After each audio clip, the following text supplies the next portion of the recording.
Parce qu'il est élevé au-dessus de tout nom. Et nous savons que tu es le Dieu qui nous donne la vie ce matin. Donne-nous la vie par ta parole, Seigneur.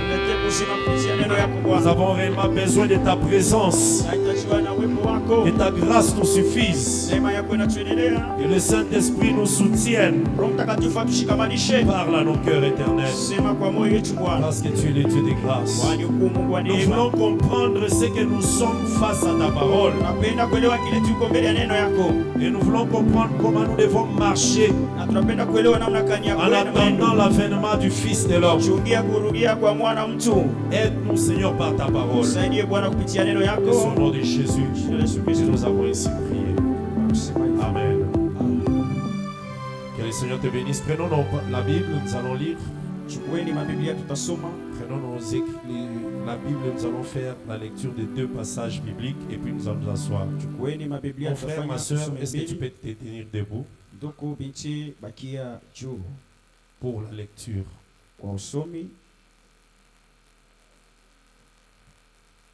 Que le Seigneur te bénisse. Alors nous lisons d'abord 1 Thessaloniciens chapitre 5. Pour ceux qui écrivent, écrivez 1 Thessaloniciens chapitre 5. Le deuxième passage que nous allons lire, c'est Genèse chapitre 2, verset 7. Voilà, nous lisons ces passages et après nous allons nous asseoir. Que le Seigneur vous bénisse. 1 Thessaloniciens 5, la Bible dit que le Dieu de paix vous sanctifie lui-même tout entier et que tout votre être, l'esprit, l'âme, le corps, soit conservé irrépréhensible lors de l'avènement de notre Seigneur Jésus-Christ. C'est lui qui vous a appelé est fidèle et c'est lui qui le fera.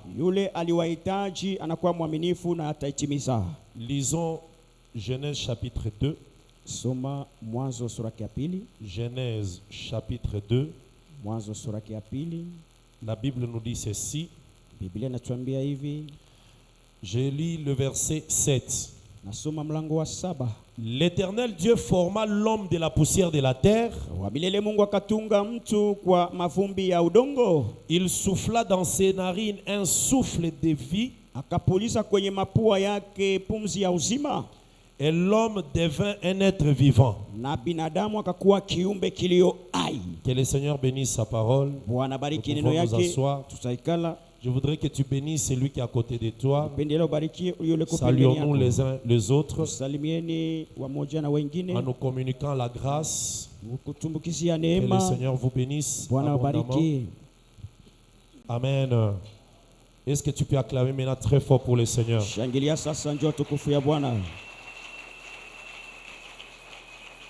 Que le Seigneur nous bénisse. Est-ce que nous sommes dans la joie ce matin? Tu es dans la joie? Manifeste un peu cette joie-là. Manifeste encore. Manifeste encore. Que le Seigneur te bénisse. Amen. Je voudrais te dire ceci. Nous sommes toujours dans notre thème sur lutter non contre la chair et le sang. Il y a un sous-thème que nous avons déjà atteint. Nous parlons des esprits qu'on appelle les princes des mondes des ténèbres. Maintenant, toujours dans ces sous-thèmes-là, nous parlons aujourd'hui de l'esprit, l'âme et le corps. Ces enseignements sont des enseignements qui vont faire parvenir beaucoup de gens à la délivrance, à l'ouverture dans beaucoup de choses. Je sais comment il est en train de nous conduire. Mais pour ce matin, je te dis de me suivre attentivement. Pourquoi j'insiste? Parce que cet enseignement va te faire comprendre qui tu es. Pourquoi pourquoi à des moments tu peux être aussi possédé. Sababu kani muda ingine unaenda kushikwa. Comment tu peux faire pour qu'à un certain moment des portes soient fermées pour qu'aucune possession ne t'atteigne? Namna kani utafanya milango ikuwe ya kufunga kushikwe Comment kushikwa tu maisha. peux travailler pour que même si tu avais déjà été atteint, Namna kani unaweza kutumika hata tu avais déjà usashikwa. été combattu, Hata ulikombanishwa. comment tu peux faire pour sortir de ça? Utafanya nini njia kutoka mule mkifungo? C'est la base même de l'homme. Iko msingi ya binadamu. C'est sous-thème où nous parlons sur l'esprit, l'âme et le corps. Jo kishina ndogo tunasemesha njoo ya roho, mwili na nafsi. Tout ce qui se passe au niveau de la délivrance d'une personne, Mambo yote napitikana mfungulivu ya ça mtu. se joue au niveau de ces choses que nous allons parler. Inekaria juu ya vitu Lorsqu'on tutasema. dit qu'un homme est bloqué, Kama wanasema mtu anafungwa, est retenu, il anashikwa, est possédé, anashikwa, c'est en fonction de ce que nous voulons dire ni ici. kulinganisha na Pour vile que tu vitanenewa comprennes hapa. l'homme. Kusudi uelewe mtu. Quand je dis l'homme, que tu te comprennes d'abord toi-même. Kama mimi nataya mtu wewe Et peke comment tu ushelewe. peux sortir de ces Na choses. namna kani utatoka mu vile vitu. Amen. Amen. Alors, suis-moi vraiment attentivement. Kumbe nifate na taratibu. Quand nous rentrons dans 1 Thessaloniciens 5, Tukarudia mumoja Tesalonisia ya parce que 5. c'est là notre verset de base. Jo kisina ya msingi yetu. La Bible dit au verset 23 Biblia inasema 23 que le Dieu de paix vous sanctifie tout entier. asema Mungu wa salama akawatakase wao wote wasima. Toi, Weye tout entier. mushima wewe wote. Quand on dit toi, Kama tout wanasema entier, weye wote mzima, l'homme ne va pas comprendre ça veut dire quoi. mtu hawezi kuelewa inasema nini. Alors maintenant, Paul explique bien. Sasa Paulo Il anatafsiria dit ceci, anasema que tout votre être, asema kuikala kwenu kote. l'être c'est quoi? Kuishi ama kuikala ni nini? C'est ce que tu es, Ni l'être. kile uko, kile Nous uko. sentons là le verbe être. Ah, tunaelewa kile wewe Chaque uko. fois quand tu dis je suis, Kila mara unasema niko, je suis, niko, tu fais allusion à ton être, c'est que toi tu es. unalinganisha na kile unekalaka. Alors il explique, il dit tout votre être. Sasa anamaanisha sema kile munekalaka. Il explique maintenant l'être c'est quoi? Sasa kile uko inamaanisha nini? L'esprit, Roho, l'âme nafsi et le corps. na mwili. Tout homme Ah, mtu wote est créé, anaumbiwa mais à ces trois parties. lakini ana sehemu tatu hiyo. Tout celui qui est dans cette salle Yoyote kwa makutano a hapo ces trois parties. anakuwa na sehemu tatu Les hiyo. jours où tu perds l'un de ces ou l'une de ces trois Siku parties, ile utapoteza moja ya tu ne sehemu peux plus tatu, rester avec nous. huwezi kuishi tena, Parce que les jours que l'âme part, kwani siku nafsi tu ne peux inaenda plus vivre encore avec nous. hauwezi kuishi tena. Si l'esprit part, Kama roho tu ne inaenda peux plus être avec nous, même si le corps est huwezi là. kuishi pamoja nasi tena. Donc ça veut dire pour que tu sois toi, Inamaanisha njoo ukuwe sehemu tatu hiyo. non, pour que tu sois toi, Ah, njoo wewe ukuye wewe kile uko, tu dois avoir ces trois choses. inabidi ukuwe na sehemu En hiyo tatu toi. ndani mwako. Maintenant ici l'apôtre Paul le dit, Sasa mtume Paulo anasema que Dieu vous sanctifie, Mungu akawatakasi vous là, ninyi votre être tout entier. kile muko wewe wote mzima. Et il explique l'être en disant, Anasemea c'est kule l'esprit, iko roho, l'âme nafsi et le corps. na mwili. Beaucoup de gens, Wengi je dis bien même des prédicateurs, hata benye bahubiri, beaucoup de gens ne savent pas faire la différence entre l'esprit et l'âme. wengi hawajiweke kufanya chanisho kati roho na Et nafsi. c'est là qu'il y a beaucoup de problèmes. Ndio panakuwa tatizo, Et l'homme ne se connaît pas bien. mtu afike mkujijua wala Et quand kujitambua. tu ne te connais pas bien, Hasa kama ujitambue tu mzuri, ne sauras pas aussi travailler pour que tu sois délivré à un certain niveau. huwezi kutumika njoo ukafunguliwe pia. Que le Seigneur te bénisse.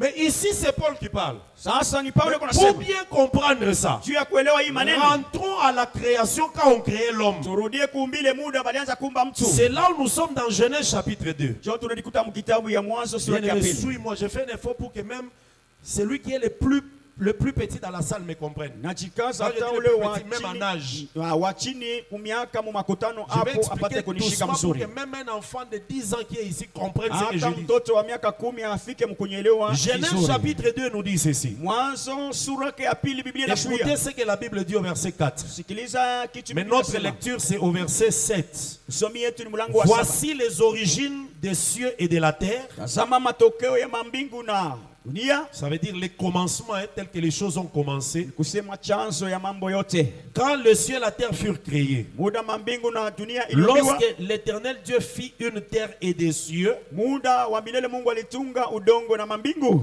Aucun arbuste des champs n'était encore sur la terre. Hakukuwa hata mtini moja kuishi kudunia pa. Aucun arbre des champs ne germait encore. Hata jiani moja Car kutoka kudunia. l'Éternel Dieu n'avait pas fait pleuvoir sur la terre. Kwani wa milele Mungu alikuwa bado kunyeshesha Et il n'y udongo. avait point d'homme Na hakukuwa cultiver le sol. juu akalime udongo. Alors une vapeur s'éleva de la terre Sasa upepo umande kainuka ku et udongo. arrosa la surface du sol. Ikamimia juu ya udongo. Maintenant suit le verset 7. Sasa fuata La mlango Bible wa 7. dit, Biblia inasema l'Éternel Dieu forma l'homme de la poussière de la terre. wa milele Mungu akatunga mtu kwa mavumbi ya udongo. Il souffla dans ses narines Akapuliza kwenye mapua yake un souffle de vie. ile pumzi ya Et uzima, l'homme devint na binadamu akakuwa un être. kiumbe. Vous voyez? Naona Donc l'homme est devenu un être kumbi mtu alikuwa lorsque kiumbe Dieu a soufflé dans ses narines. kisha Mungu kupuliza kwenye Mais pua yake. avant de souffler, Kabla ya Dieu kupuliza, a d'abord pris Quoi? la poussière de la terre. Mungu alichukua mavumbi ya udongo, Il a fait l'homme. Donc anatunga il a nayo fait mtu, le corps. anatunga mwili ya mtu. Pendant ce moment-là, Kwa hiyo kipindi l'homme n'était pas encore un être mtu vivant. alikuwa bado kuwa kiumbe kilio hai. Quand on a seulement le corps, Kama tuko tuna mwili, tu n'es pas encore un être vivant. wewe bado kuwa kiumbe kilio Pour que tu hai. sois un être vivant, Toka kuwa kiumbe kilio Dieu hai, doit souffler en toi. inabidi Mungu apulizie ndani Le mwako. souffle qui entre là, Hiyo pumziko inaingia, c'est ça l'esprit. ndio panaita roho. On n'a pas dit c'est le Saint-Esprit. J'ai pas dit ça. Akuseme ni Roho C'est Mtakatifu hapa. l'esprit Ni roho qui entre. Ça inajiingiza, entre où? inaingia wapi? Dans les corps. Ndani ya mwili. C'était d'abord un corps. Ilikuwa kwanza mwili Quand ule, Dieu souffle, kama Mungu anapuliza, le souffle de vie là ile entre. pumzi ya uzima inaingia. Dès que le souffle entre, Kuingia kwa pumzi, maintenant l'âme arrive. sasa nafsi nayo inafika. Quelqu'un comprend ça? Unaelewa? Est-ce que quelqu'un comprend? Je reprends. Narudilia. Dieu a pris la poussière, Mungu alichukua mavumbi, il a fait le corps. anachunga nayo mwili. Lorsqu'il souffle le souffle, Muda anapuliza ile le pumzi, souffle là c'est l'esprit ile pumzi banaita qui roho. entre. Ndio inaingia. Dès que l'esprit entre, Kuingia kwa roho, maintenant l'homme devient une âme. sasa mtu anatokelea nafsi. L'âme c'est quoi? Nafsi iko L'âme nini? c'est l'homme qui est à l'intérieur. Nafsi ni mtu wa ndani. Mais je vais faire la différence parce que l'esprit aussi c'est la partie de l'homme. Sasa atafanya achanisho, kwani roho nayo iko mtu wa ndani. L'âme est arrivée Kufika kwa nafsi, lorsque l'esprit est entré. muda roho inajiingiza ndani ya Quelqu'un mwili. comprend ça? Amen. Maintenant, lorsque Dieu souffle, Sasa muda Mungu il y anapuliza, avait le corps, kulikuwa mwili, le souffle entre, ile pumzi inaingia, les mouvements là qui arrivent là. temko C'est inafika ça pale, l'âme. ndio banaita nafsi. Est-ce que quelqu'un comprend? Sasa pale unanyelewa, Ou bien que je reprenne encore. nikarudie tena. Le corps, c'est Oui. la poussière Banaita mavumbi, que Dieu a formée. ile Mungu alitunga na mikono, Et ce corps n'a rien en lui. na hiyo mwili iko Le mutupu corps n'est ndani, pas encore l'être. yo bado kuwa hai. Lorsque Dieu souffle, Muda Mungu anapuliza, le souffle qui est l'esprit entre dans le corps, ile pumzi banaita roho inaingia l'homme mwili, maintenant a la vie. pale mtu anaanza Ces mouvements-là, kule C'est ça kutingizika, l'âme. ndio banaita nafsi. donc le corps Kusema mwili reçoit l'esprit, inapokea roho, ça entre en mouvement. inajiingiza Les mutemko. mouvements là, c'est ça l'âme. Temko ndio banaita Donc l'âme, nafsi. c'est l'homme qui est à l'intérieur. Nafsi ni mtu anaikala ndani. Mais l'esprit, Sasa roho c'est une portion de Dieu que Dieu a mis dans le corps. ni sehemu ya Mungu anapunguzia Donc ndani ya nous mwili. tous là, Shebota, nous avons une portion de Dieu. tunekalaka na sehemu ya Attention, je Mungu. ne parle pas du Saint-Esprit, je parle de l'esprit de l'homme. Siseme njoo ya Roho Donc, Mtakatifu na taya roho ya l'esprit de mtu. l'homme, c'est le souffle que Dieu a soufflé. en Roho ya toi. mtu njoo pumzi Mungu alipulizaka. Quand il a soufflé, Muda kupumzia cet esprit-là, ce Iyo roho. souffle, ile pumzi, entre dans le corps. Inaingia ndani ya Maintenant, mwili. l'homme devient un être sasa vivant. mtu anaanza Il est kutingizika, vivant anakuya parce hai, que maintenant les mouvements arrivent. wani temko Ce inaonekana. mouvement-là, c'est ça Hiyo l'âme. temko banaita mujina ya nafsi. Là, je pense que c'est clair. Amen. Pale tunaelewana. Jusque-là, ça va. Amen. Que le Seigneur te bénisse. Bwana kubariki. Mais l'apôtre Paul dit ceci. Kumbe mtume Paulo anasema Que Dieu vous sanctifie tout votre être tout entier. Asema Mungu akawatakase vile muko wewe wote mzima. Le corps, l'âme et l'esprit doivent être sanctifiés. Nafsi na roho iende katakasiwe. Donc il faut savoir Kumbe inabidi kujua que quand il dit que tout soit sanctifié, kama anasema yote il itakasiwe, donne la raison. analeta sababu. Je rentre encore dans 1 Thessaloniciens pour voir la raison. Narudia mkitabu ya moja Il dit ceci, asema que le Dieu de paix asema ule Mungu wa vous salama sanctifie lui-même tout entier. ende akawatakase peke Et yake que tout wote votre être, na vile muko mwe wote, l'esprit, roho, l'âme, nafsi, le corps, mwili soit conservé irrépréhensible. ikachungiwe bila Irrépréhensible, kuamakiwa, ça veut dire irréprochable. bila kuamakiwa. Est-ce que quelqu'un comprend ça? Unaelewa pale? Irréprochable, ça veut dire sans reproche. Kubakia bila kuamakiwa. Le corps aussi doit être sans reproche. Mwili bakitazame inabidi kuwa Tu yasipo vois, kuamakiwa. que Dieu a créé ton corps. Vile mwili aliumbaka mwili yako. Si tu prends les tatouages par exemple, Kama unabeba ile matatuage, tu te mets des tatouages sur le corps. Le unafiatulisha corps mwili, devient réprochable, mwili pale batayamakia. répréhensible. Inakuya ya Parce que maneno. Dieu n'avait pas mis ça. Juu Mungu asikusemake Mais vile. toi, tu déchires ces corps-là Wewe pour y unaipasula. laisser des traces. Juu unaweka pa bilonda bilonda. Ça devient réprochable. Pale inakuwa mwili ya kuamakiwa. Tu prends ton corps, Unabeba mwili, tu les trouves au nez et aux oreilles parce que tu as unatobola besoin de mettre des mashikio choses. mpua. Le corps devient réprochable. Mwili inakuya ya kuamakiwa. Et quand il est réprochable, Kama il inamakiwa, n'est plus sanctifié. pale haiko ya kutakasiwa tena. Donc le corps, tu dois en faire ce que Dieu a dit d'en faire. Mwili ukeshee juu yayo kufatana vile Mungu Ce que alisema. Dieu n'a pas dit, il ne faut pas le faire. Kile Mungu asikuseme usitumikishe Comme la mwili. Bible dit, Vile Biblia inasema, l'homme ne doit pas avoir de longs cheveux. asema mwanaume asitakuwa na Même si nywele Dieu te mrefu. donne de longs cheveux, Hata kama toi una tu nywele dois mrefu, les couper wewe yako katisha. pour qu'il devienne irréprochable. Juu ukuye mwili ashipa kuamakiwa. Quand tu ne les coupes pas, Kama ukatisha nywele mrefu wewe ça mwanaume, devient long. unaacha Le nywele corps mshipa, devient réprochable. pale unakuwa wa kuamakiwa kupitia nywele mrefu.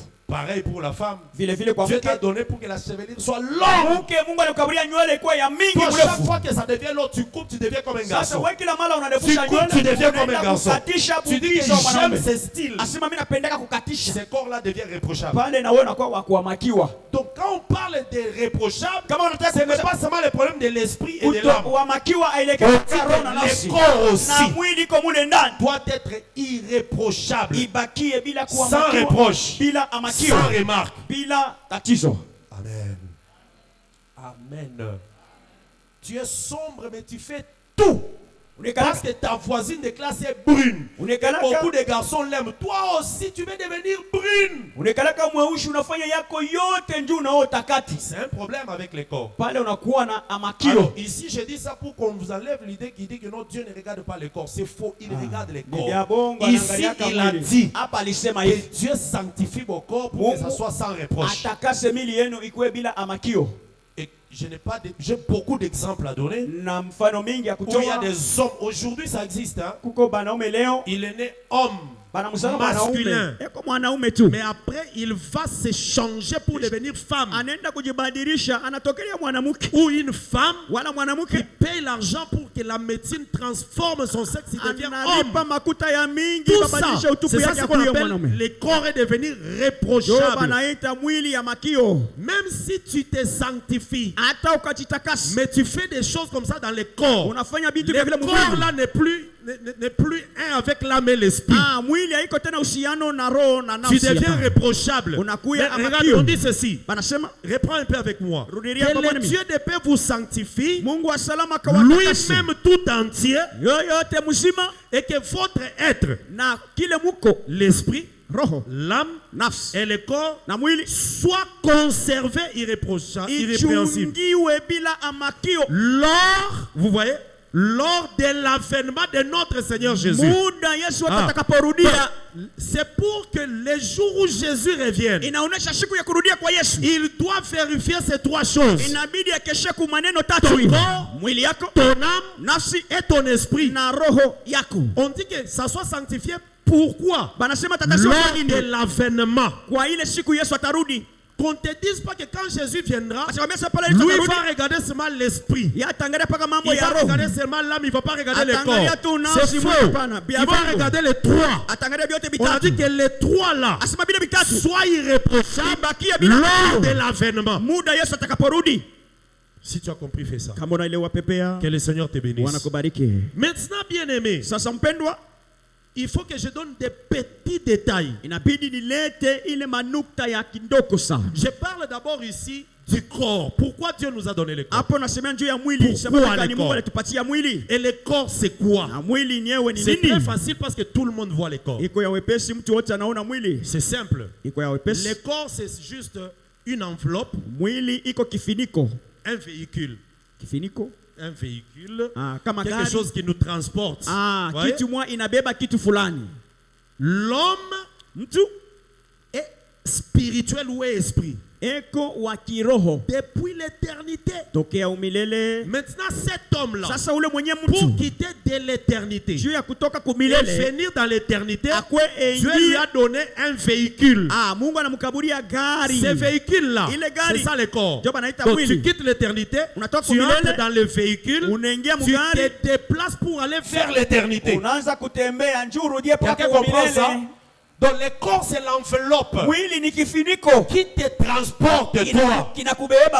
Mais toi, tu es l'âme qui est là-dedans. L'esprit qui est dedans. Mais le corps, c'est juste un contenant pour transporter seulement. Parce que pour entrer dans le monde physique et y vivre, tu ne peux pas vivre dans le monde physique étant esprit. Même Jésus, qui est Dieu, il était esprit. Mais pour venir dans le monde, il est monté dans un véhicule, dans un moyen de transport. Ce moyen de transport, c'est ça son corps. Il a marché pendant 3 ans. Lorsqu'il a terminé, il est sorti et le corps est resté. Donc le corps, c'est juste une enveloppe. Amen. Et vous savez pourquoi beaucoup de gens sont remplis d'esprit? Je vais aller directement dans l'aspect délivrance. C'est parce que les hommes ne comprennent pas que ce n'est pas le corps qui est plus important. Ce qui est plus important, c'est ce qui est dedans. Ce qui est dedans, c'est quoi? C'est l'âme, l'esprit qui est dedans. Je vais t'exagérer. Le corps, c'est la valise du voyageur.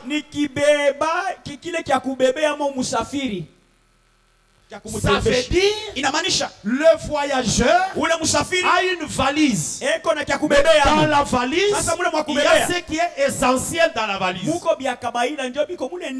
le corps, c'est comme une valise de celui qui voyage. En voyageant, il met ce qui est plus important dans la valise. Maintenant ici, je pose la question. Qu'est-ce qui va déterminer là où on va? Ou là où on part pourquoi? Est-ce que c'est pour la valise ou pour ce qui est dedans? On va là-bas, c'est à cause de ce qui est dans la valise. C'est comme ça que nous voyons. Moi, je t'ai vu des gens qui voyagent. Il a perdu son bagage à main.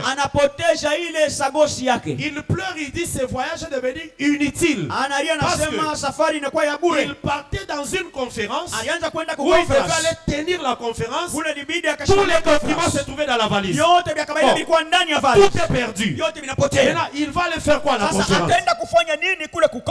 On t'invite quelque part pour aller une interview en France. On t'a demandé d'amener ton CV, diplôme, les preuves des études. Tu mets dans la valise. Tu pars. En arrivant, avant l'interview, tu perds la valise. Bon, on va te poser la question. Tu es venu avec quoi? Tu vas te dire, si j'avais même perdu la valise, mais j'avais mon diplôme là, j'allais aller à l'interview. Est-ce que quelqu'un comprend ça? Ces choses que je vous dis nous amènent à la dimension de devenir des hommes spirituels. Parce que dans nos luttes, Les gens se battent trop pour les corps. Mais ils oublient l'essentiel du voyage. L'essentiel du voyage, c'est l'esprit et l'âme. Donc les corps, suis-moi très bien. Les corps, c'est l'enveloppe qui nous permet. Quand je dis qui nous permet, ça veut dire toi qui es spirituel dedans, ça te permet d'être en contact avec le monde extérieur. Parce que sans le corps, comment tu vas être en contact avec les hommes? Comment tu vas être en contact avec la nature? Alors pour que tu sois en contact avec la nature, Dieu t'a donné un corps. Le corps, il possède des sens. Ce qu'on nous a enseigné en science, les 5 sens. Que nous connaissons nous tous. Ces choses, même si la science en parle, mais c'est Dieu qui a classé ça. L'ouïe, la vue, l'odorat, les goûts et la peau qui donne les toucher. C'est ça qui te permet, toi, qui es esprit, que tu sois en contact avec le monde. C'est avec les 5 sens là. Donc, quand tu as la peau, tu peux toucher, sentir quelque chose. Parce qu'il y a la peau. C'est un sens. Avec l'œil, tu peux voir. C'est le corps avec ses 5 sens qui te permet d'être en contact avec les hommes. Et Jésus, quand il est venu, il était esprit. La Bible dit le Seigneur c'est l'esprit. Mais il a porté le corps pour qu'il soit en contact avec les hommes.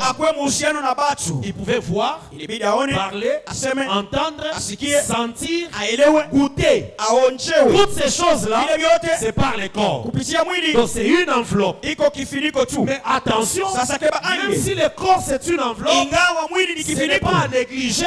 Parce que Dieu attend aussi la sanctification de ces corps-là. Tu ne peux pas dire que parce que le corps c'est une enveloppe, tu négliges. Non. Le corps, c'est utile, mais c'est transitoire. Ça te permet de passer seulement dans le monde. Mais est-ce que toi, tu es appelé à vivre éternellement dans le monde? Non. Tu n'es pas appelé à vivre éternellement. Le corps, ça te permet juste de passer dans le monde et continuer ton voyage. Les gens disent nous sommes voyageurs. Oui, on est voyageurs comment? Est-ce que toi tu es voyageur avec ton corps? Le corps voyage dans le temps seulement, de ta naissance jusqu'à ta mort. C'est ça le voyage du corps. Mais toi, ton voyage n'a pas commencé là. Le voyage a commencé même avant ta naissance. Et le voyage ne s'arrête pas quand le corps meurt. Le voyage continue. Je ne sais pas si quelqu'un comprend. Amen. Donc c'est pour vous dire que le corps doit être sanctifié aussi. 1 Corinthiens 6 nous dit ceci. Écoute, suis-moi bien aimé. Les choses que je dis, et si tu les comprends et tu entres dedans, même le Seigneur va commencer à t'utiliser pour la délivrance des autres. Mais on est délivré, on délivre les autres quand on est soi-même délivré d'abord. 1 Corinthiens 6. Écoute ce que la Bible dit. 1 Corinthiens 6. Verset 17. 1 Corinthiens. Non, je peux commencer au verset 16. 1 Corinthiens 6, 16. Loin de là. Ne savez-vous pas que celui qui s'attache à la prostituée est un seul corps avec elle? Car il est dit, les deux deviendront une seule chair. Mais celui qui s'attache au Seigneur est avec lui un seul esprit. Regarde-moi, je parlerai de l'esprit, mais ici j'explique ici. On dit, celui qui s'attache à une prostituée devient avec lui une seule chair. Pourquoi? Parce que tu t'attaches à quelqu'un que tu vois et c'est par le corps que vous vous attachez. Mais celui qui s'attache au Seigneur devient avec lui un seul esprit. Parce que au Seigneur, on s'attache au Seigneur avec l'esprit. Maintenant écoutez, verset 18. 18. Fuyez l'impudicité. Kimbieni usherati. Quelque autre péché qu'un homme commette, Dhambi ingine binadamu anaweza kufanya, ce péché est hors du corps. ile dhambi ya nje ya mwili. Mais celui qui se livre à l'impudicité Sasa mwenye kujitoa kusherati pêche contre son propre corps. anatenda dhambi Maintenant, kinyume na écoutez mwili le verset yake. 19. Sikia 19. Ne savez-vous pas Amujue que kama votre corps mwili yenu est le temple du Saint-Esprit qui est en vous iko hekalu ya Roho Mtakatifu et huko ndani que mwenu, vous avez reçu de Dieu na ile mlipokea et kwa que vous Mungu, ne vous apparteniez point à vous-même, na mwe amujelekee juu yenu peke car yenu, vous avez été rachetés à un grand prix. kwani mulienda kukombolewa kwa bei. Glorifiez donc Dieu dans votre corps Kumbe tukuzeni Mungu et ndani ya miili dans yenu votre esprit. na ndani ya roho yenu. Quelqu'un comprend ça? Unaelewa Est-ce que imambo? quelqu'un comprend ça? Glorifiez Dieu dans votre corps Tukuzeni et dans Mungu votre esprit. ndani ya mwili yenu na roho Ici, yenu. je voudrais dire ceci. Nilipendelea kusema Quand hapo, je parle du corps, Kama mimi nataja j'explique mwili, que c'est l'enveloppe. najua ni Mais kifuniko. retiens, Sasa shika, le corps n'est pas éternel. mwili haiko ya umilele. Le corps mourra. Mwili itafariki, Le corps vieillit. mwili itazeka, Le corps s'affaiblit. mwili itazaufisha, Le corps tombe malade. mwili itanguka magonjwa. Il faut comprendre ces choses. Inabidi kuelewa Parce vile que si tu vyote. ne comprends pas, Kama tu bielewa, vas donner tellement beaucoup d'intérêt au utaleta corps, faida mengi tu kumwili. oublies que le corps vieillit. Unasahau kama mwili itazeka, Avec l'âge, pamoja na ça miaka vieillit, itazeka, ça se fatigue, itapumzika, ce n'est pas éternel. haiko ya umilele. Pourquoi? Juu ya nini? Parce que c'est une enveloppe que Dieu a donnée Ni kifuniko Mungu alikaburia pour que l'esprit soit là-dedans. kusudi roho nafsi ibakie ndani. Que le Seigneur te bénisse.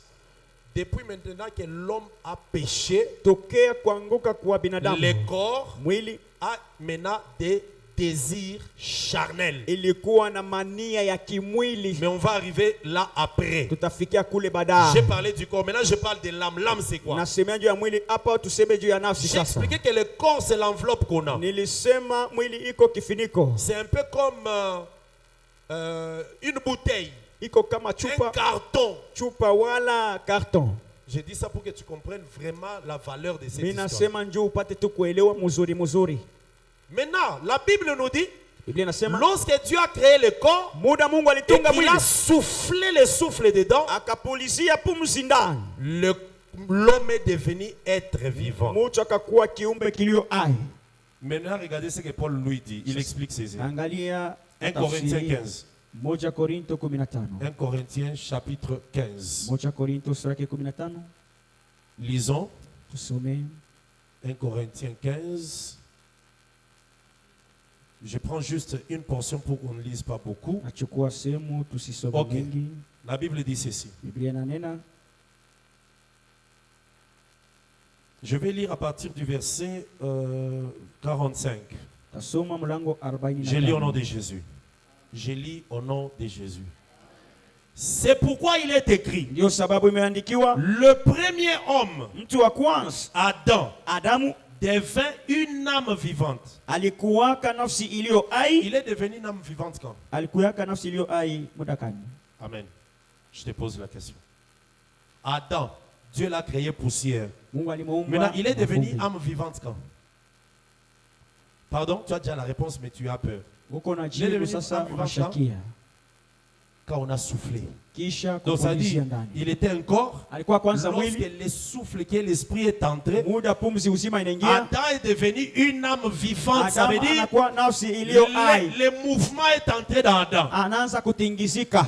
Maintenant, l'âme, c'est quoi? Écoutez. Sasa hiyo nafsi iko nini? L'âme, hein, Asema nafsi c'est ça le siège des émotions. makao ya Tu mania vois, ya tu vois tel que kimwili. tu es là. Unaona vile huko Tu as des émotions, una tu as mania, la volonté, una mapenzi yako, les décisions, ile et les mamipango raisonnements. na ile makufikiria. J'ai cité 4 choses. Nataya bitu Pour nne le corps, juu ya mwili, j'avais parlé de 5 choses. nilisema bitu tano: L'ouïe, kusikia, la vue, kuona, l'odorat, le goût kusikia et le harufu, toucher. onjo na C'est ça même kugusa, le corps. njo mwili. Maintenant, l'âme. Sasa nafsi, L'âme, nafsi c'est l'intérieur qui est en toi, mais c'est le siège de mtu wa ndani, lakini makao les ya sentiments, ile mania, les émotions, le raisonnement. makufikiria, Donc les raisonnements intellectuels. makufikiria ya ufamu. C'est ça l'âme. Nafsi. Maintenant, quand on parle de l'âme, Muda wanataja on nafsi, comprend que toi là, unaelewa wewe ce que tu fais. kile unafanya.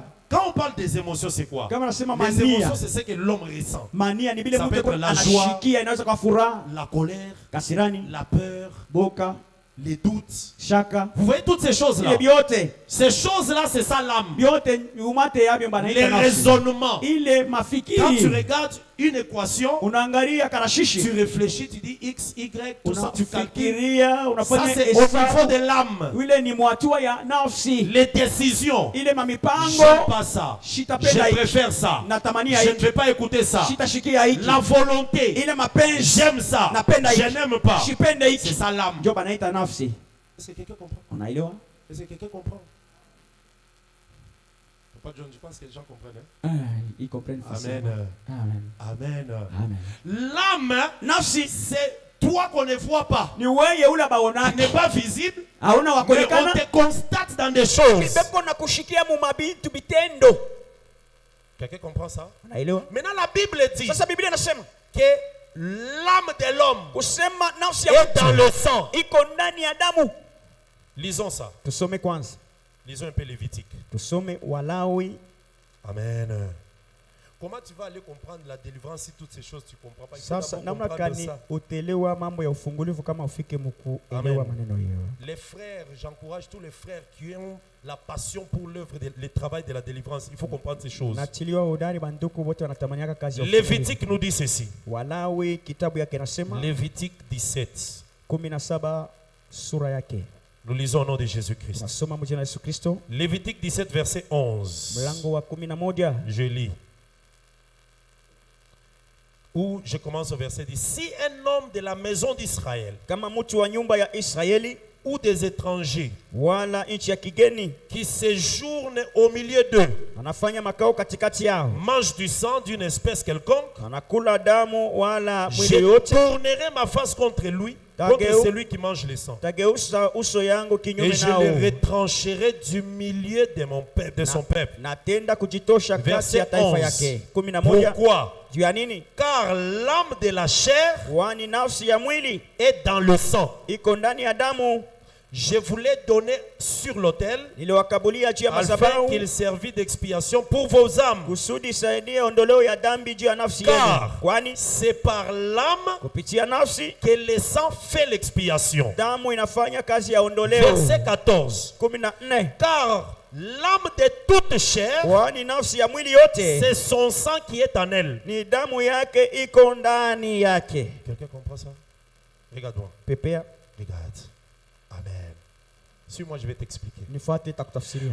La Bible dit que l'âme Biblia inasema nafsi se trouve dans le sang et l'âme c'est le sang. inajikuta ndani ya damu, kisha hiyo yenyewe ni damu. Maintenant écoute. Sasa C'est sikia. pourquoi Ndio sababu quand quelqu'un est né, kama mtu anazaliwa on dit ceci. anasemaka hivi, Il a les caractères de son père. Hein. iko na mifuano ya baba yake. Les caractères là c'est quoi? Ile mifuano ni Les yeye, émotions, ile mania, la volonté, les décisions, mapenzi, les mamipango, sentiments. ile mania Tout ça. kushikia vile vyote Il a reçu ça d'où? alipata De son wapi? père. Kwa baba yake. Comment son père lui a donné? Sasa baba yake C'est le sang de son père. alimukabulia hivyo, je ni damu ya baba yake? C'est ça l'âme. Ndio nafsi. Donc l'âme, Kusema nafsi c'est ce qui fait la personnalité de l'homme. ni ile nafanya bumutu wa mtu. C'est quelqu'un de généreux, c'est Ni quelqu'un mutu de colérique, wa kupokelea bantu wa c'est kasirani, quelqu'un d'émotionnel. mutu wa kushutuka shutuka, Un petit problème, il agit par kama émotion. mambo kaloko anaanza La colère, kutikisika, kasirani, la jalousie, ile fitina, les envies. ile matama, Toutes ces choses-là, yote ce vile sont des choses qui siègent dans ni l'âme. vitu vinafanya makao yayo munafsi. Quelqu'un comprend ces choses? Est-ce qu'on peut évoluer? Tuendelee Si on peut évoluer, fais ça. kama tutaendelea mpepe. Amen. Je vais te faire mal aujourd'hui avant la fin de la prédication. Takuzunisha mubaya kabla mahubiri malizike leo. Mais ça sera pour te révolter Sasa itakuwa nje et que tu kukutongoza. dises, je dois encore regarder bien ma vie. Ndio sema inabidi kweli nikachunguze maisha yangu. Que le Seigneur te bénisse. Bwana kubariki. Est-ce que quelqu'un est avec moi? Uko pamoja na mie? Donc, tout ce qu'on constate comme caractère, Yote tunaelewa kama la mifuano. nature là, Mwile c'est ça namna yake ya l'âme. kuishi ndio nafsi. Donc, on retient que l'âme a 4 choses. Kumbe tunashika nafsi ina vitu Les 4. décisions, Il est tout ce que mipango. tu as, tes décisions là, Lema mipango na ce kamataka. sont des effets de l'âme. Iko matokeo ya nafsi. La volonté, Mapenzi, les sentiments, mania, les envies, ile matama. toutes ces choses-là, c'est l'âme. Vyote Donc vile il y a vitunga les nafsi. raisonnements, Kunakuya mafikiria, ce sont les effets de l'âme. Les raisonnements, ce n'est pas le corps. matokeo ya nafsi. Haina mambo ya Ce n'est pas le mwili. corps. Haina mwili hapana. Quand tu es intelligent là, Kama unakalaka akili. je ne parle pas de l'intelligence de Dieu, Mais je c'est- parle de l'intelligence Akili naturelle. ya Mungu. C'est au akili. niveau de l'âme. Niko Si unafsi. on parle des raisonnements, parce que les raisonnements te permettent d'analyser des Mafikiri choses, takuruhusu d'étudier des choses, de comprendre des ujifunze choses. mambo fulani Il upate y a les kuelewa. émotions aussi. Una mania, Quelqu'un fait telle chose, utafanya kitu ça te met en fulani colère. inakusirikisha, Tu fais telle chose, tu es calme. utanafanya kitu Il y a unabakia les usana. décisions. Kuna mamipango.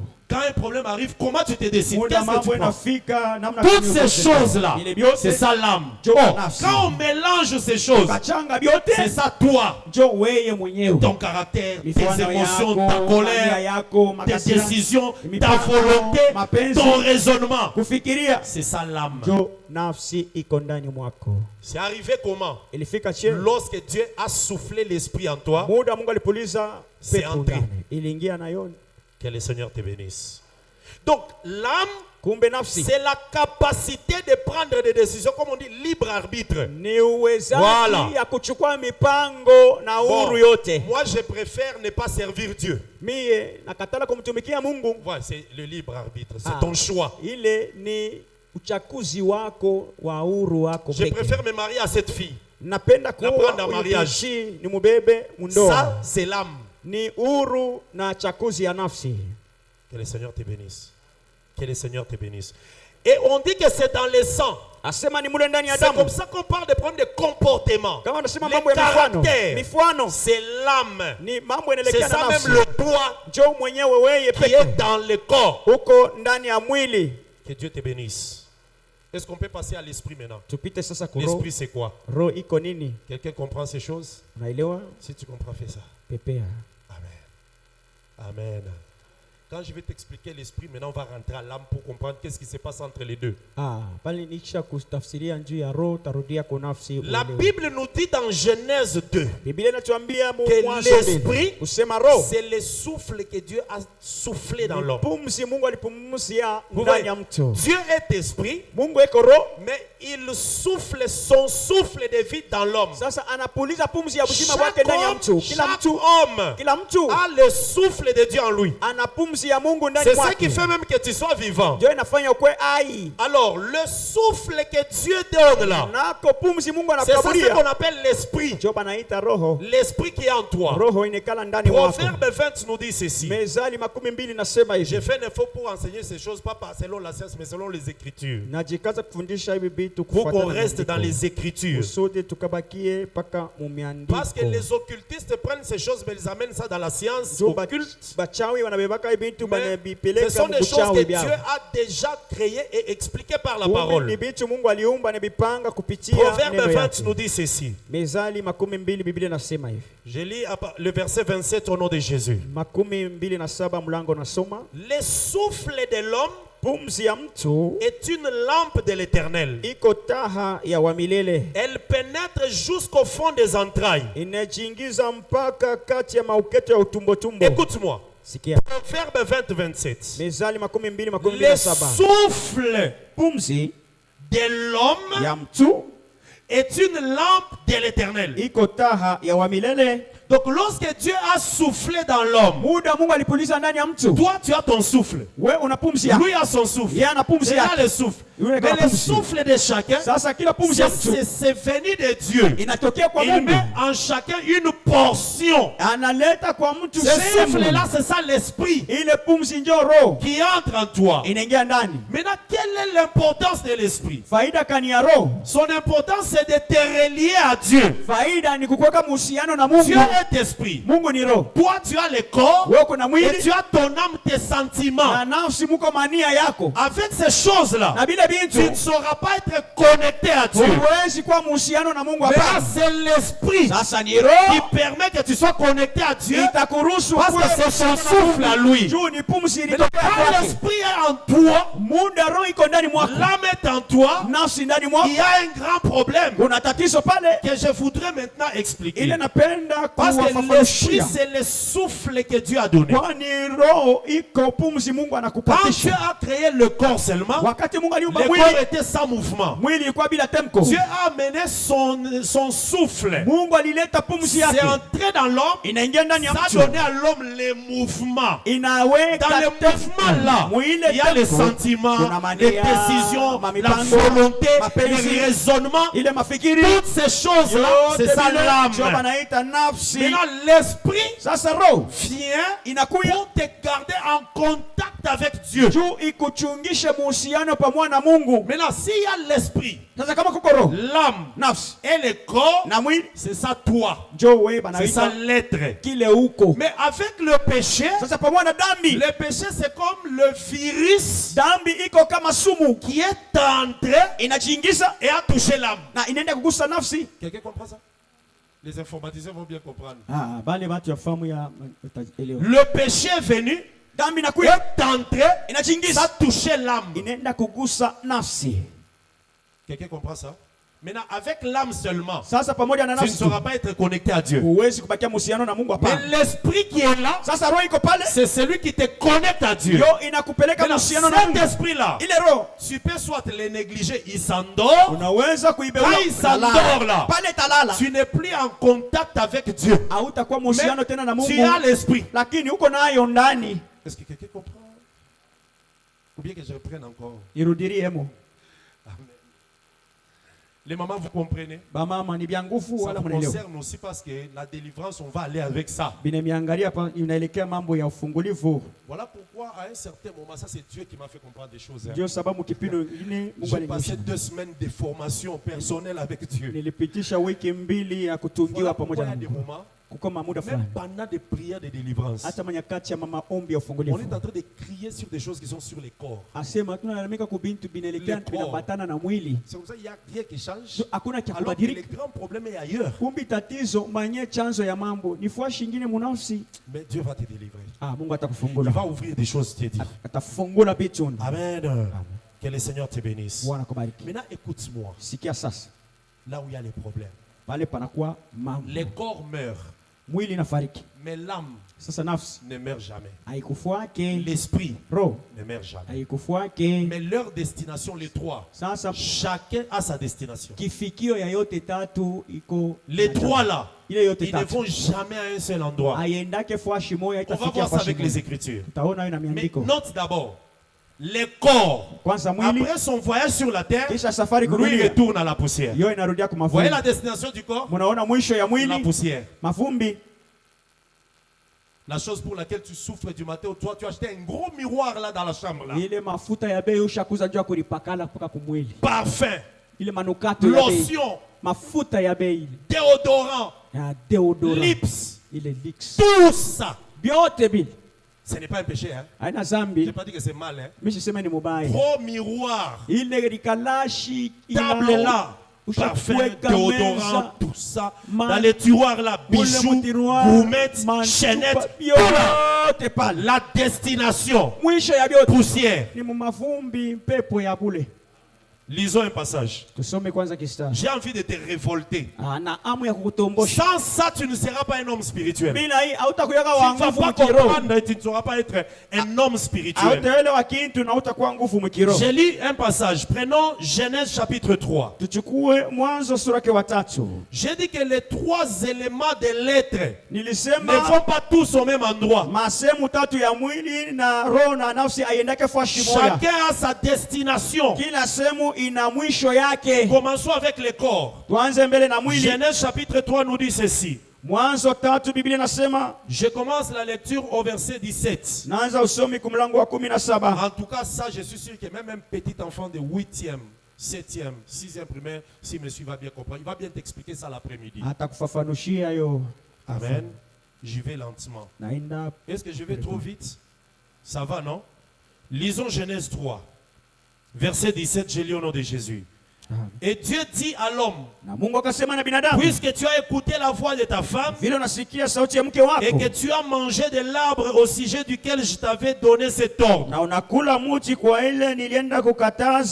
disant que tu n'en mangeras point, le sol sera maudit à cause de toi. C'est à force de peine que tu endureras ta nourriture tous les jours de ta vie. Il te produira des épines et des ronces. Là, c'est la terre qui te produira des épines et des ronces. Et tu mangeras l'herbe des champs. C'est à la sueur de ton visage que tu mangeras du pain jusqu'à ce que tu retournes dans la terre où tu as été pris, car tu es poussière, et tu retourneras dans la poussière. Regarde-moi, regarde-moi, frère, regarde-toi. Dieu a fait ceci. Il a pris la poussière. Il a formé l'homme. L'homme était là. Maintenant, Dieu vient avec les souffles. Il souffle dans nous. Est-ce que les souffles là viennent de la poussière? Les souffles, ça ne vient pas de la poussière. Ça vient d'où? De Dieu. Maintenant, comme l'homme a péché, le corps qui est poussière doit retourner à la poussière. Mais quand l'homme meurt, l'esprit rentre vers Dieu. Tu vois la destination de l'esprit vers Dieu. Suis-moi très bien. Il y a des choses peut-être qui vont te scandaliser.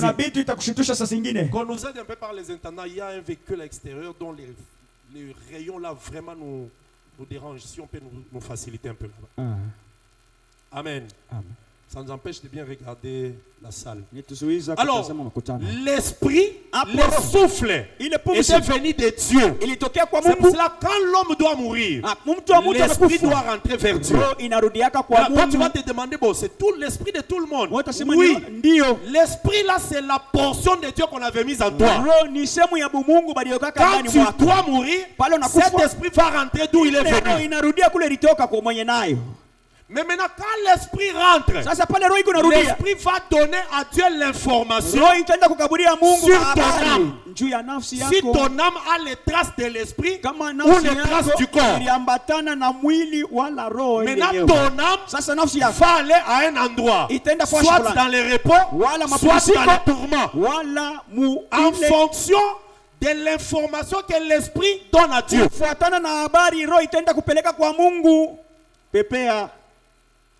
Est-ce que quelqu'un comprend ça? Amen. Amen. On va y arriver. Amen. Et tu seras capable de te comprendre et de comprendre comment te protéger même contre les attaques du diable. Les choses que je vous enseigne, le diable le connaît bien et il sait comment il joue avec les gens pour les posséder. On a lu quel passage? Qu'est-ce qu'on venait de lire? Frère Jacques, est-ce qu'on peut nous aider depuis que j'ai fait cette demande-là? Le véhicule là a un reflet de soleil qui nous dérange. Amen. Lisons un autre passage. Luc chapitre 12. Luc chapitre 12. La destination du corps c'est quoi? Pardon? La poussière, la terre. Lisons d'abord Ecclésiaste chapitre 12. On va aller dans Luc après. Prenons Ecclésiaste. Amen. Dieu a déjà tout mis par écrit. Tout. Il n'y a aucune inspiration qui viendra dans l'enseignement au-delà des Écritures. Si ça vient seulement, c'est la sorcellerie. Amen. Proverbe 22 dit, j'ai déjà tout mis par écrit. Ecclésiaste 12 nous dit ceci. Ecclésiaste 12.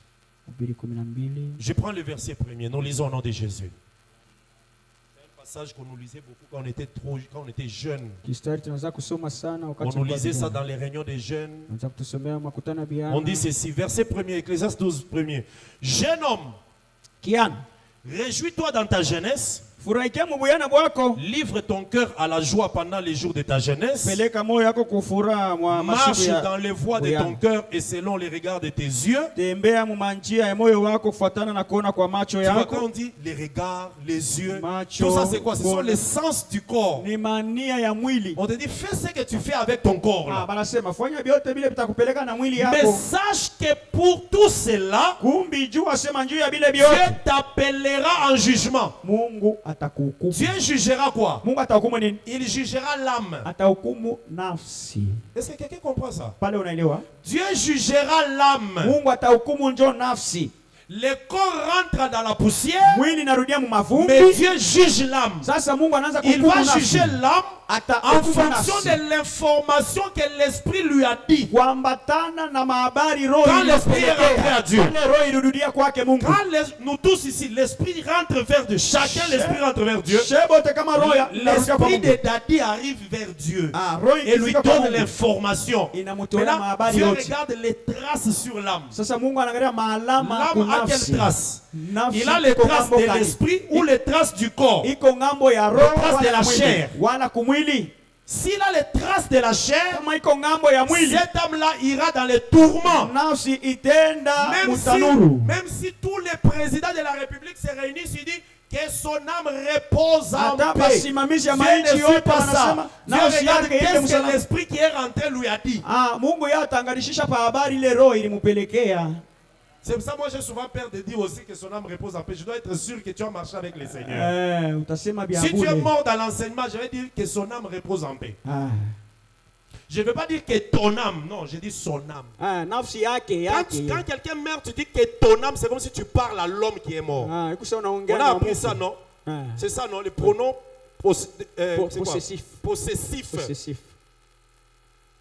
Amen. Non, le possessif, c'est Poss- ma, ta, Mon- son. Mon ton son. C'est ça, non? C'est ça? Oui. Le possessif, c'est ma, ta, Ta, ça, ça. ton, son, notre, votre, l'air. On a appris L'air. tout ça. Mhm. Amen. Amen. Amen. Alors, quand on te montre Kama manakushontea. ton, Oui. son, Yeah. amen. Alors, quand quelqu'un meurt, toi, tu arrives devant lui, tu dis que ton âme repose en paix. Toi, L'âme chaque de qui? fois- De lui. Quand tu dis ton, ça veut dire que tu parles de toi et lui. Unamshimamia kumbele kusa huko naongea naye. Na C'est ça. akujibu.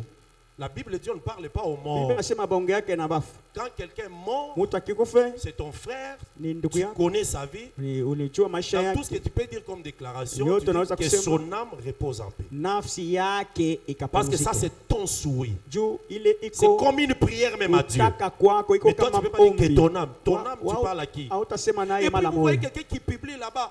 Oh papa, tu es mort, tu me manqueras et tout ça. 2 ans après, papa, si tu pouvais encore savoir, si lui pouvait savoir, quand tu écris là, 2 ans après, papa, si tu pouvais savoir comment j'ai passé l'année Kama passée sans unataka toi, kuyua hii papa, mwaka bila wewe. mais sache que je te porte dans mon cœur. Non, non.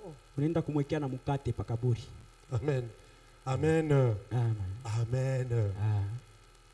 Il faut dire, Dieu a j'ai kusema- toujours mal de sa disparition. Na huzuni C'est quelqu'un qui wa- nous a aidés, qui a kupotea fait kwa ceci, mtu tout ça. alitusaidia. Ce n'est pas mal de déclarer quelque chose sur quelqu'un qui est déjà mort. Haina Mais mbaya tu ne kusema parles kitu. pas à lui. Sasa auongee njoo Tu naye fais hapana. des déclarations à la 3e personne. Unasema huku sawa kunakamatiria Il mtu a wa été tatu. pour nous une grande Alikuya bénédiction. kwangu baraka J'ai chini ya appris baraka. de lui beaucoup de choses. Kupitia yeye J'ai nilijifunza appris maneno de mingi. toi beaucoup de choses. Mimi- Quand je regarde encore ta photo, si tu peux savoir, tu peux voir mes larmes. Unakumbuka ile siku tulikuyaka mnyumba. Non. Non, non. Haina Amen. vile. Amen.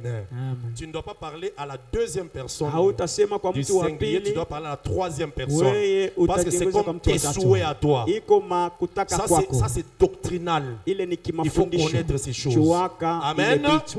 Amen. Même quand vous allez à l'enterrement, tu vas aller acheter la fleur là. Nataka kwenda Cherche la kuzika fleur kwa là, on a maua. dit que son âme repose en paix. Uza maua banisha kuandika nafsi yake, Il ne faut hapana pas aller yako. acheter là-bas que ton âme repose en Hapana paix. Tu banisha parles kuandika à qui? yako. Amen. Alors lisons maintenant. Tusome. Ecclésiaste 12. Mhubiri 12. La Bible dit ici, Biblia inasema, regardez la dernière phrase, mais sache au verset 1, mais sache que pour tout cela, lakini jua juu ya Dieu vile vyote t'appellera en jugement. Mungu atakuhukumu. Verset 3. Tatu.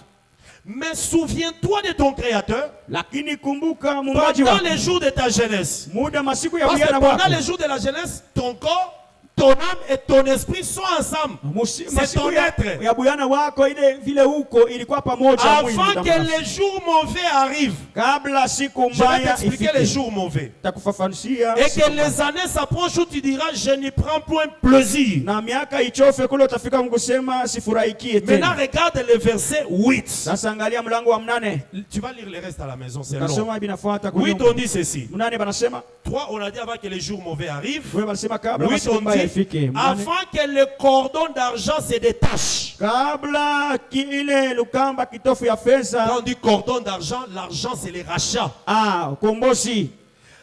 Avant que les vases d'or se brisent. Kabla ile kifiniko ya dhahabu ikavundike. Avant que les seaux se rompent sur la source. Kabla hiyo iende ikavundike kwenye chemchemu. Et que la roue se casse sur la citerne. Na C'est tout un enseignement. na ile chupa iende On n'a pas le temps ikavundike. d'entrer vraiment à développer ça, mais j'arrive au verset 9. Kwa hiyo kishima, Avant que la poussière kabla mavumbi retourne à la terre, c'est quoi? irudie kudongo. La poussière qui retourne à la terre, c'est quoi? C'est le corps. Que Dieu te bénisse. Mungu akubariki. Comme il y était. Vile alikuwaka, Et que l'esprit retourne à Dieu sasa roho irudie kwa qui l'a Mungu donné. ule alileta. Tu vois le corps et l'esprit là où ils vont? Unaona mwisho ya mwili Le na roho. corps rentre à la poussière. Mwili narudia kwa mavumbi. L'esprit rentre à Dieu. Même l'esprit qui était dans les sorciers. Na ile roho ilikuwa kama mbaloshi bale kwa bakuluka. Son esprit là. Ile yenyewe roho C'est yake. Dieu qui avait mis en lui. Haikukuyake ya munoshi Quand il kwa ya meurt, Mungu. Pala nakufa. Dieu récupère cet esprit là parce que c'est Mungu lui Dieu qui était venu dans le corps. Mais tu l'as négligé. Dieu récupère l'esprit. Anatoka mu mwili anabeba hayo. Maintenant l'âme, Sasa nafsi c'est ça qu'on va juger. ndio ile itapita kuhukumu. C'est clair? Peko wazi C'est pa. clair. Voilà. Donc ici on dit au verset 3, Hapa mlango wa 3. sache qu'on t'appellera en jugement. Quand on dit on t'appellera en jugement, on parle de l'âme. Pale anasema utahukumiwa ni C'est mambo ça, ya nafsi. c'est ça le verset 1. Ndio mlango wa kwanza. Sache qu'on t'appellera en jugement. Jua C'est utapita l'âme. kuhukumu Avant nafsi.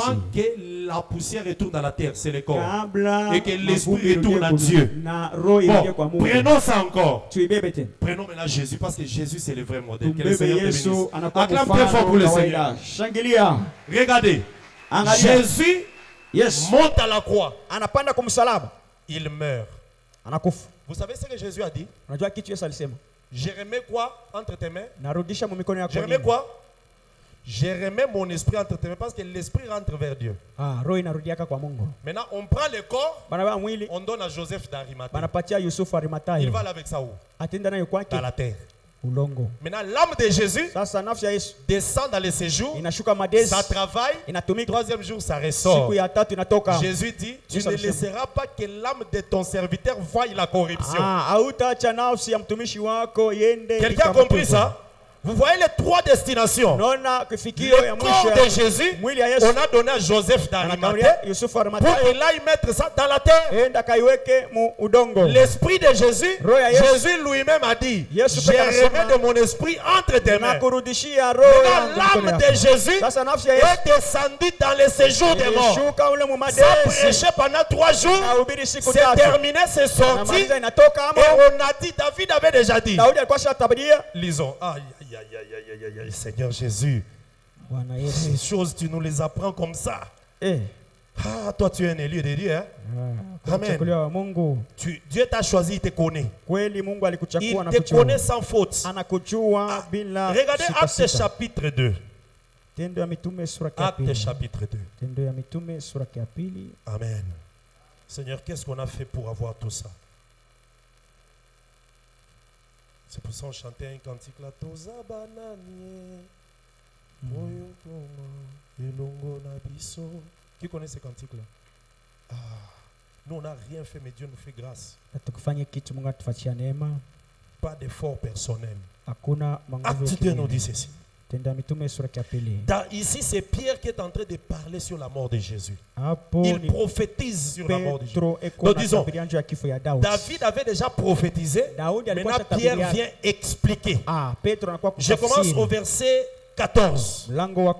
Acte 2, 14. Alors Pierre se présenta avec les 11 et leva sa voix. Et leur parla en ces termes. Hommes juifs, et vous tous qui séjournez à Jérusalem, sachez ceci. Prêtez l'oreille à mes paroles. Vous comprenez? Je saute, bon, c'est très loin, je prends des versets. Toi, tu peux écrire verset 14, tu écris même jusqu'au verset 36. Je prends le verset 22. Lisons le verset 22. Hommes israélites, écoutez ces paroles. Jésus de Nazareth, cet homme à qui Dieu a rendu témoignage devant tous par les miracles, les prodiges, les signes qu'il a opérés par lui au milieu de vous, vous le savez vous-même. Cet homme, quand il dit cet homme, il parle de Jésus, a été livré selon les desseins qui a été arrêté, selon la préscience de Dieu. Vous l'avez crucifié, vous l'avez fait mourir par la main des impies. Dieu l'a ressuscité en le délivrant des liens de la mort, parce qu'il n'était pas possible qu'il soit retenu par la mort. Mais écoutez verset 25. Car David a dit de Jésus, je voyais constamment le Seigneur devant moi, parce qu'il est à ma droite, afin que je ne sois pas ébranlé. Là, ce sont les paroles de Jésus, mais que David avait dites. Aussi mon cœur est dans la joie, et ma langue est remplie d'allégresse, et même ma chair, donc mon corps, reposera avec espérance. Le corps d'un enfant de Dieu qui a marcher avec Dieu, même si ça va dans la poussière, ça repose avec espérance. Ça attend la transformation de corps pour devenir corps de gloire. Mais c'est lui qui n'a pas marché avec Dieu, son corps ne reposera pas dans l'espérance. Jamais. Toi qui as trouvé le corps partout, tu prends tes cheveux, tu remplis de bêtises. Toi, un garçon qui fait n'importe quoi sur le corps, le corps là, quand ça va dans la terre là, ça ne repose pas avec espérance. Même tout ce qu'on jette sur toi là-bas, qui repose un peu, ça ne repose pas avec espérance. Oui, même l'eau bénite là, ça rien. Mais ici, il dit, mon corps, ma chair va reposer avec espérance. Quelle espérance? L'espérance que le jour où le Seigneur reviendra, l'âme et l'esprit et le corps étaient sanctifiés, ce corps va se transformer, ça deviendra corps de gloire et puis ça part. Arrête la cigarette, arrête la bière, arrête la pornographie, la masturbation. C'est le corps que tu es en train de salir. Ça ne reposera pas avec espérance. Dès que ça part, c'est fini. Verset 27. C'est toujours Jésus. Écoutez. Car tu n'abandonneras pas mon âme dans le séjour des morts, et tu ne permettras pas que moi, ton sein, je puisse voir la corruption. Quelqu'un comprend ça? Donc l'âme, quand ça entre là-bas, ça ne va pas rester. Pourquoi? Parce que le corps repose avec espérance. Donc, la destination de ces choses, le corps, destination poussière, esprit, destination Dieu. Parce que l'esprit, c'est la portion que Dieu a mise en toi. Sa portion qu'il a mise en toi. C'est ça le souffle là. Quand tu meurs, Ça rentre chez les propriétaires. Maintenant, l'âme là. L'âme c'est quoi? Tes décisions, tes volontés, ton caractère, tes habitudes, tout ça. Ça sera maintenant jugé en fonction de la relation que l'âme avait avec l'esprit.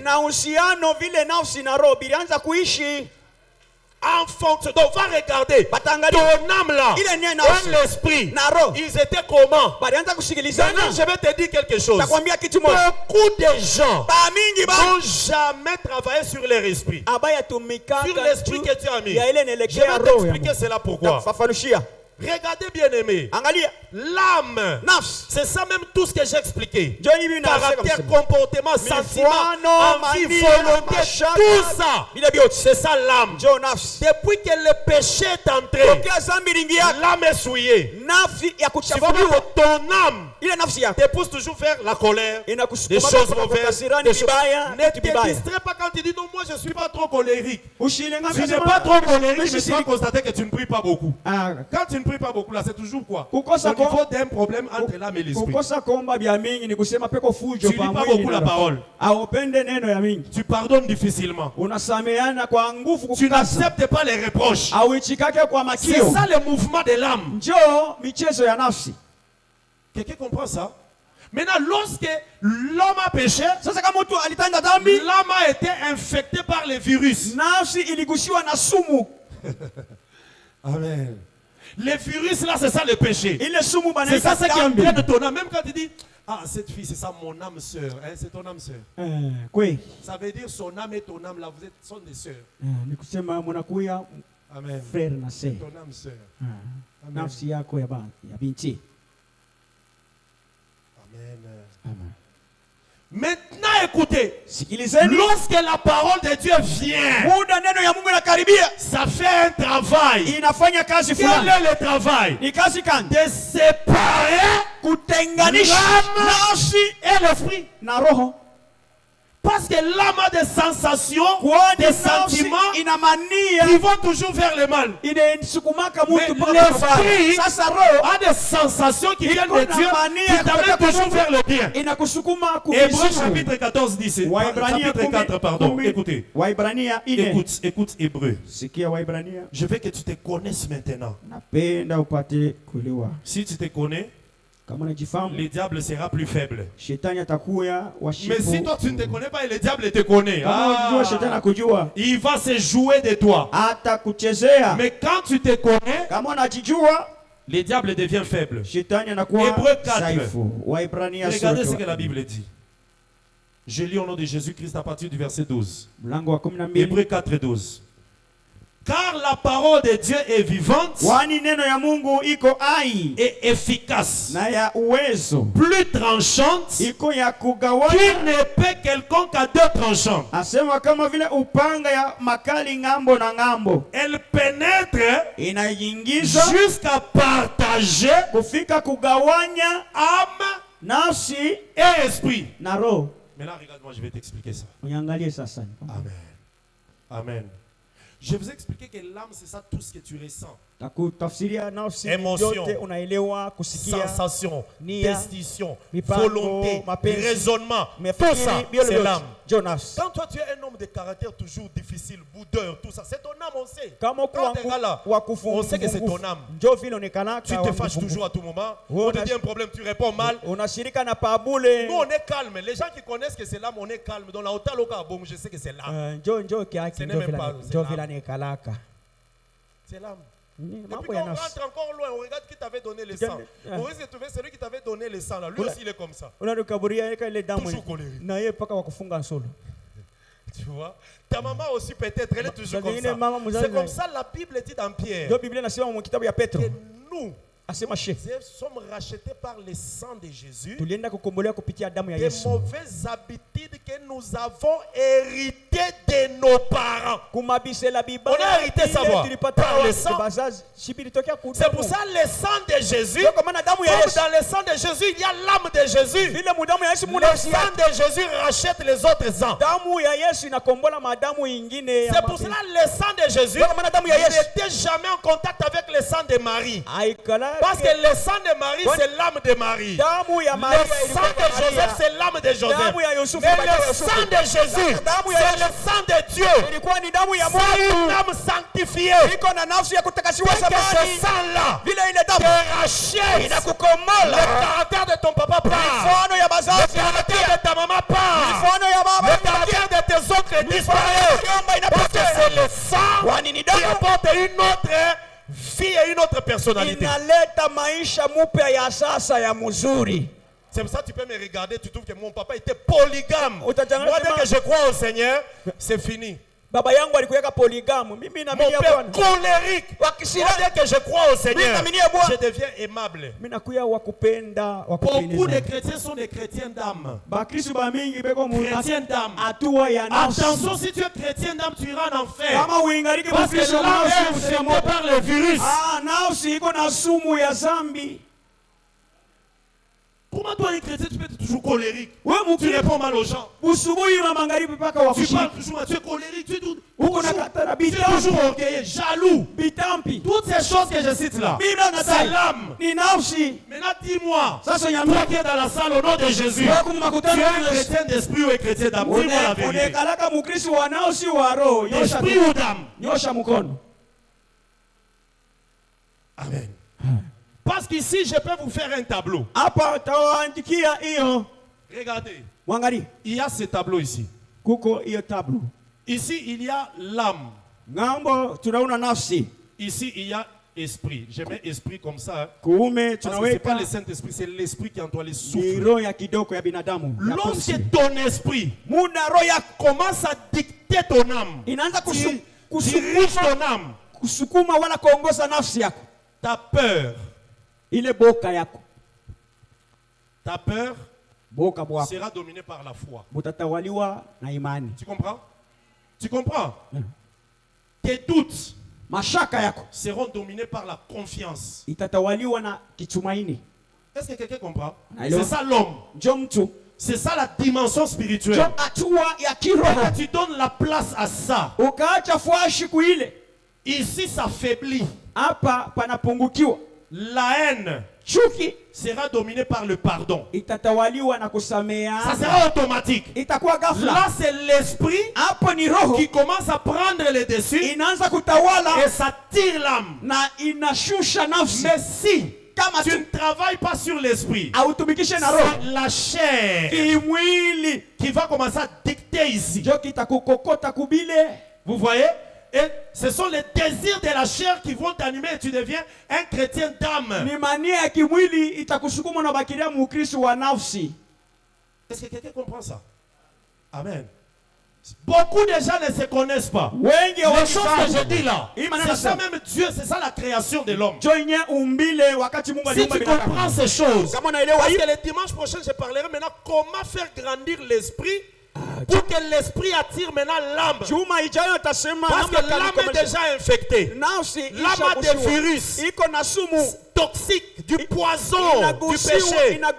Si tu vis comme chrétien de l'âme, tu es ton corps aussi. Pourquoi? Parce qu'il y a l'esprit, l'âme et le corps. Je n'ai pas dit corps. Les gens ont l'habitude de dire corps. Esprit, âme. C'est d'abord esprit, âme, corps. Maintenant l'âme, c'est le terrain où se battent l'esprit et la chair. Vous comprenez, hein? L'esprit attire l'âme faire les choses bonnes. Mais la chair, le corps avec les désirs de la chair attire aussi l'âme vers là-bas. Parce que l'âme est déjà infectée. Comme l'âme est infectée, ça part facilement vers le corps. Maintenant, quand on dit que la parole sépare âme et esprit, ça veut dire c'est l'esprit qui va prendre maintenant la domination sur l'âme. Maintenant, l'âme commence à agir en fonction des effets de l'esprit. Le corps, j'ai dit que ça a 5 sens. L'âme a 4 dimensions là. Raisonnement, décision, volonté, toutes ces choses là. Maintenant l'esprit a quoi? L'esprit a 3 choses. La conscience, vous comprenez? la révélation ufunuo et l'intuition. na kushikirika. Tu vois la différence? Unaona chanisho? L'esprit, Roho il a 3 choses. ina sehemu tatu. Conscience. Zamiri. Pourquoi je dis conscience? Je nasema zamiri. La conscience, c'est cette voix-là qui te dit que ça, c'est pas bon. Zamiri ni ile sauti ya chini inakwambia hiki. Ça, c'est dans l'esprit, c'est pas dans l'âme. Kibaya ni ndani ya roho, haina ndani ya nafsi. Pourquoi? Juu ya nini? Pour que tu ne dises pas, je ne connaissais pas. Dieu, Non. Quand kumwisho Dieu siseme donne shikiri l'esprit watu. directement, quand l'esprit entre là, Pale roho il y a inaingia déjà ndani. la conscience. Zamiri inabakia mule. Personne ne va dire que je ne savais pas que c'est mauvais. Hakuna C'est anasema faux. sasa siku yake sema ni mubaya. Même un sorcier, Na muloshi. il a la conscience. Eko na zamiri. Mais maintenant, le problème, c'est que Sasa mambo ni nini? son âme Nafsi yake. domine l'esprit.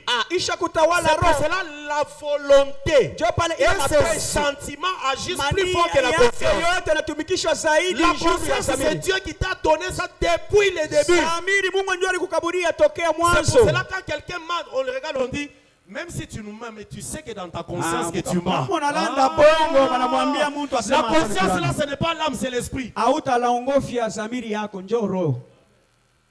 Quand tu viens là nous mentir là, Wewe unakuwa kutudongofya. toi tu sais que tu nous mens. Unayosema hapa niko nasema niko Mais ni tu ne vas pas banani. mentir la conscience. Lakini hautalanda zamiri yako.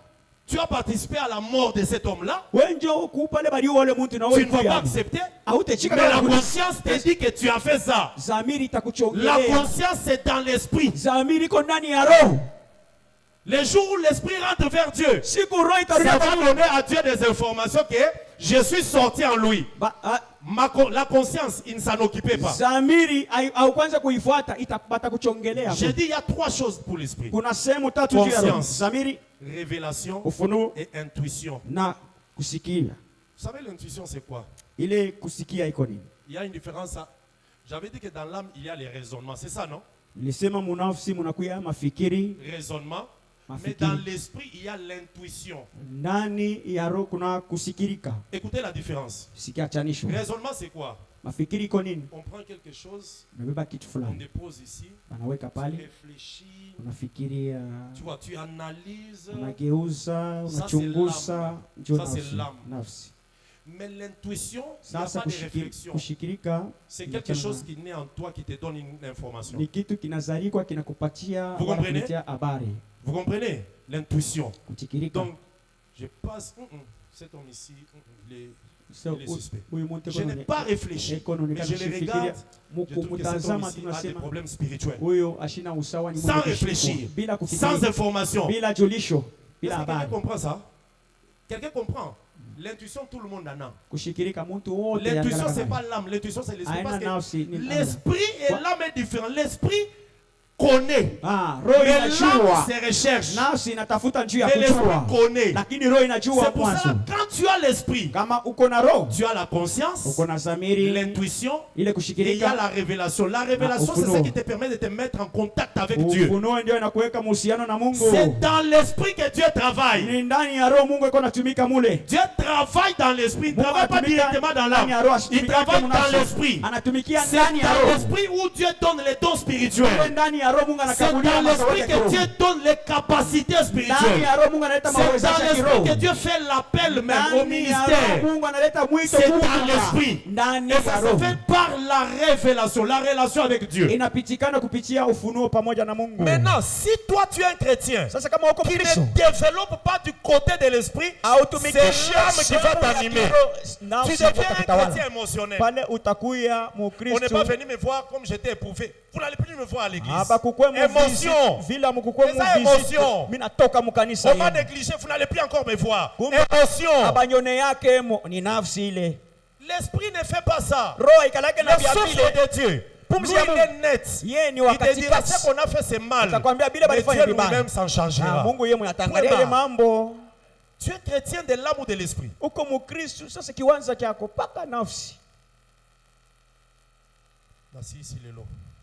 ya leo inishie hapo. On va continuer maintenant le dimanche prochain. Tutaendelea chuma ijayo. Acclame très fort pour le Seigneur. Shangilia njoo utukufu ya Bwana. Il ne faut pas être chrétien de l'âme. Hapana kubakia mkristo wa nafsi. Beaucoup de gens que vous voyez dans les choses de Dieu, ils font des choses par émotion. Bamingi banafanyaka bintu njui ya kimwili kushikirika tu. Même quand il y a des agitations, c'est l'émotion. Hata kule kutingizika L'émotion, c'est dans l'âme. nafsi ndani. Tu regardes un prédicateur. Unaangalia mhubiri. Anatosha kochi anatupia bantu. Émotion. Tunakuyua sema huko C'est l'émotion. nyumba yako ni L'émotion, nafsi. c'est pas l'esprit.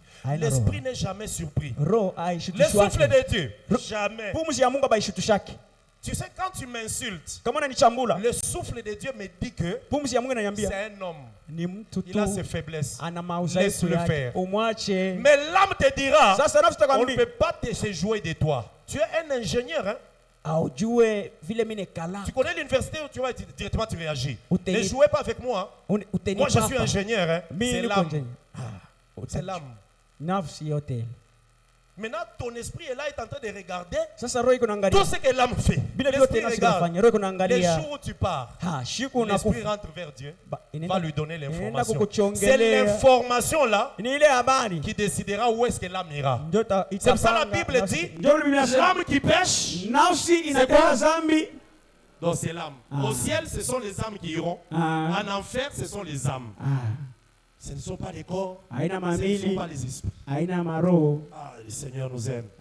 Quelqu'un peut acclamer très fort pour le Seigneur. Shangilia juu ya Est-ce Bwana. que tu peux acclamer très fort pour le roi de gloire? Shangilia juu ya mfalme wa falme. Ce n'est pas fini, il y a beaucoup de choses, on va continuer. Akumalize, kuna maneno mengi tutaendelea. Mardi, nous allons beaucoup prier pour faire grandir notre esprit. Je vais expliquer qu'est-ce qu'il faut faire. Kazi mbili tutaomba Beaucoup de tafafanusha. prières, parce que quand l'esprit grandit, Kama bien roho aimé, Bwana, mpendo. les sorciers quand il vient, Walezi kama ils wanakuya. trouvent que l'esprit est plus grand que l'âme. Anakuta roho iko ya yule Il va se mshindana. poser où? Atashimamia Il va mbele se wapi? poser où? Ataanzia wapi? Amen.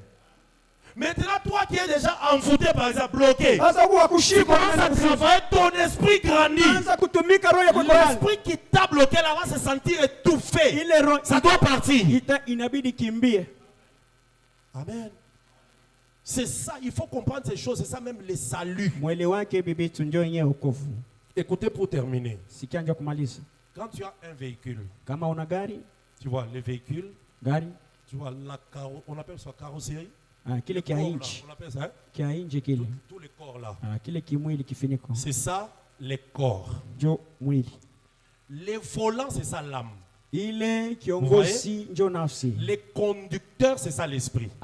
Kiongozi roho. Maintenant, dans ces véhicules-là, Sasa mule qui est ndani ya le gari corps, iko les mwili, volants, c'est l'âme. volant iko Les chauffeurs, nafsi. c'est ça l'esprit. Mwongozaji Si ndio roho. maintenant ces chauffeurs-là, Kama ule il est mwongozaji fatigué, il dort. anachoka anabungila. Les volants, comme Voilà. il a le moteur, il peut continuer. Vile moteur kwa marche itendelea. Mais le corps marche avec l'âme. Mwili Il unatembea va sasa aller nafsi. où? Dans un arbre, dans un trou, dans un puits. Itenda kulibumba. Mais si le conducteur, l'esprit est là, Kama il mwongozaji roho tient iko pa- l'âme, anashika le kuvola. véhicule part.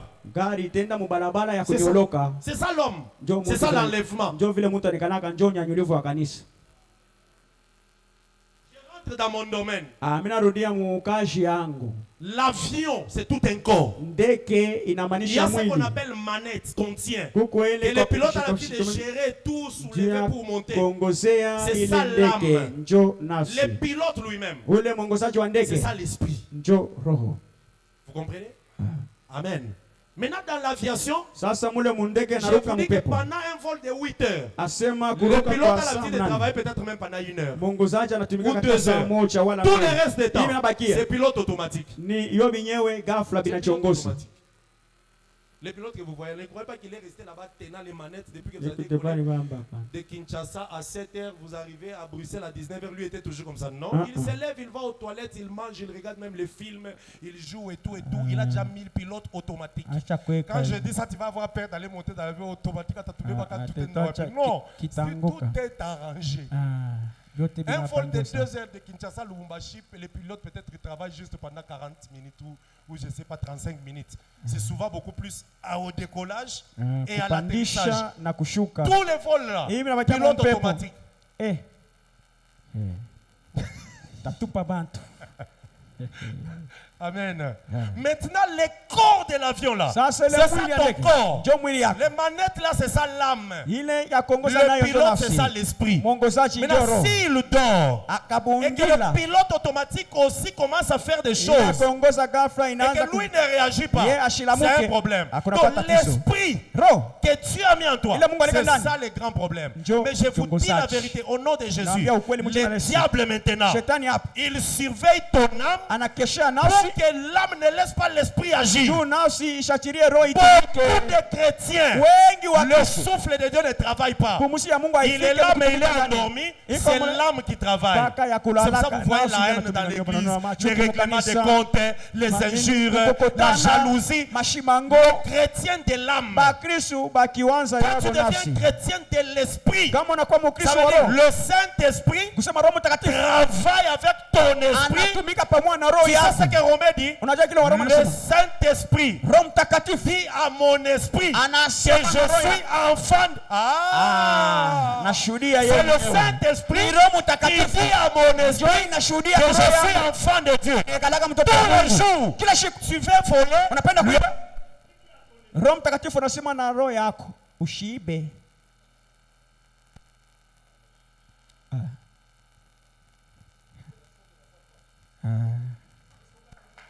Shangilia juu ya utukufu ya Mungu.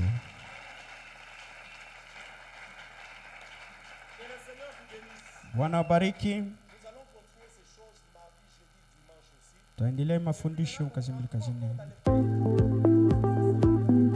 Tutaingilia mule wakubwa dunia giza ndio.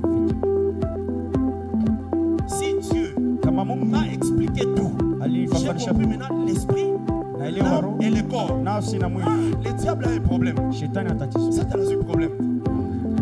Amen. C'est comme ça qu'on va bien prier parce que maintenant on comprend ces choses. On rentrera maintenant dans les esprits qu'on appelle les princes des mondes des ténèbres.